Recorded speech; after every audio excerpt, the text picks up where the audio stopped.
l'opération coup de poing, vraiment c'est une bonne chose. C'est une bonne chose, sauf que les chefs de quartier, je ne sais pas si c'est les commissaires de police, ils ne nous rendent pas tellement service aussi. Moi je suis à Bifouiti, non loin du camp de la gendarmerie. Hein? Là, quelque part, il y a un fief pour eux. Bon, pas peut-être un fief, mais en fait, les gens viennent souvent prendre leur machin. Hein? Tu vois, bon, les chefs de quartier, ils sont au courant de tout ce qui se passe. Malheureusement, on ne sait pas si c'est au niveau des autorités, si c'est au niveau des chefs de quartier, en fait, on ne comprend pas. Sinon, c'est une bonne chose. Moi, effectivement, je suis victime. C'est dans la nuit que ces gens m'ont visité.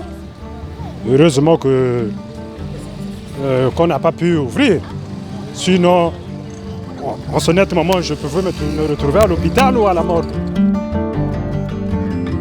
Aujourd'hui, donc, vous l'avez déjà dit, on a particulièrement visé l'arrondissement 1 Makelekele. Sur la vingtaine de cibles qui ont été traitées, le bilan s'établit à une centaine de personnes interpellées. Des produits illicites pharmaceutiques, Chalina particulièrement, et de la drogue chanvre indien saisie que nous sommes en train de quantifier actuellement. Comment s'établit la procédure dans le cadre de nos opérations? À savoir que nous sommes à la base renseignés par la population. Ensuite, ces renseignements sont vérifiés par nos services et ce n'est qu'à l'issue que nous organisons les opérations. À l'issue de ces opérations, il y a une enquête judiciaire qui est menée qui permet de définir les statuts des personnes qui sont interpellées.